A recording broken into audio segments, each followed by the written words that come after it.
2022లో notification వచ్చిన కాడ నుంచి ప్రిలిమ్స్ క్వాలిఫై అయిన దగ్గర నుంచి వాళ్ళు ఎప్పుడు ఈవెంట్స్ ఇస్తారో తెలియక నిరంతరం పరిగెట్టిన రోజులు ఎన్నో, చాలా రకాలుగా ఇబ్బందులు పడిన రోజులు ఎన్నో, ఏడ్చిన రోజులు ఎన్నో.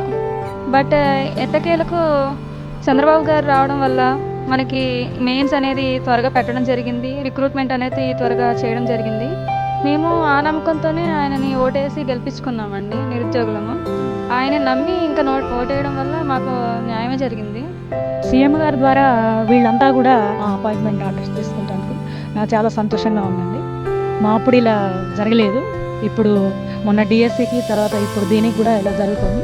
నేను 2002 మెగా డిఎస్సి చంద్రబాబు నాయుడు గారు నిర్వహించినటువంటి మెగా డిఎస్సిలోనే నేను సెలెక్ట్ అయ్యాను. మళ్ళీ ఇప్పుడేమో కూతురు ఒకే కుటుంబంలో ఎంతమంది ఉన్నారా మీ కుటుంబంలో, లేకుంటే ఎట్లా సెలెక్ట్ అయిన వాళ్ళు? మా బాబు కూడా ఉన్నాడండి, తను కూడా టీచరే. చంద్రబాబు గవర్నమెంట్లోనే మీరు టీచర్ అయ్యారు, మీ కూతురు ఏమో కానిస్టేబుల్ అయింది, ఒక ప్రౌడ్ మూమెంట్ అని చెప్పచ్చు. ఆయన హయాంలోనే నేను అయ్యానని చాలా సంబరపడ్డాను. ఇప్పుడు మా అమ్మాయి కూడా తను ఇట్లా రిక్రూట్ అవ్వడం నాకు చాలా సంతోషంగా ఉంది. బాబు వస్తే జాబ్ వస్తుందంటే నిజమేనా అది? మా విషయంలో అది సక్సెస్ అన్నట్టే కదా, కరెక్ట్ అన్నట్టే కదా.